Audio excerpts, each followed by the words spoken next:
سنوال اور پیا کو جب یہ معلوم ہوتا ہے کہ آلیار نے اپنے ہی باپ داؤد کے خلاف عدالت میں تمام ثبوت پیش کر دیے ہیں تو دونوں کو یقین نہیں آتا، کیونکہ آلیار کی گواہی سے کیس بہت مضبوط ہو جاتا ہے۔ مگر اگلے دن عدالت میں داؤد کے وکیل اور میڈیا والے پیا کے کردار پر کیچڑ اچھالنا شروع کر دیتے ہیں اور الزام لگاتے ہیں کہ اس نے آلیار کو اپنے جال میں پھنسا کر یہ سب کروایا ہے۔ یہ سب سن کر پیا ٹوٹ جاتی ہے اور رونے لگتی ہے۔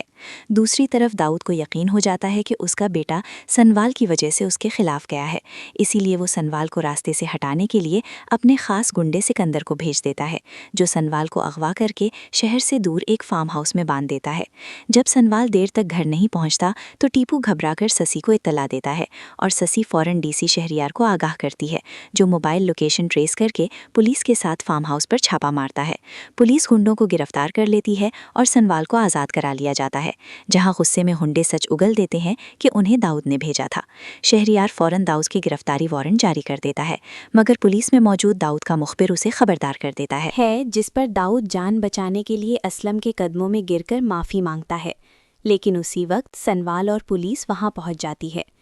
پیا چیخ کر کہتی ہے کہ یہی اس کی ماں کا قاتل ہے اور وہ اسے کبھی معاف نہیں کرے گی۔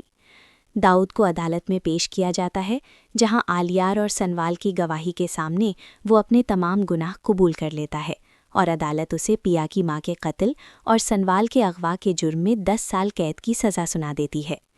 گھر آ کر اسلم صاحب پیا کو تسلی دیتے ہیں اور اس کی شادی سنوال سے کرنے کا فیصلہ کرتے ہیں۔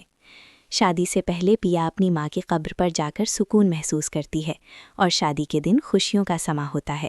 مگر آلیار آخری بار پیا سے شادی نہ کرنے کی التجا کرتا ہے، جسے پیا صاف انکار کر دیتی ہے اور آلیار ہمیشہ کے لیے آسٹریلیا چلا جاتا ہے۔ آخرکار سنوال اور پیا کا نکاح ہو جاتا ہے اور رخصتی کے بعد سنوال پیا کو اپنی محبت کی نشانی کے طور پر ڈائمنڈ کی انگوٹھی پہنا کر ہمیشہ خوش رکھنے کا وعدہ کرتا ہے۔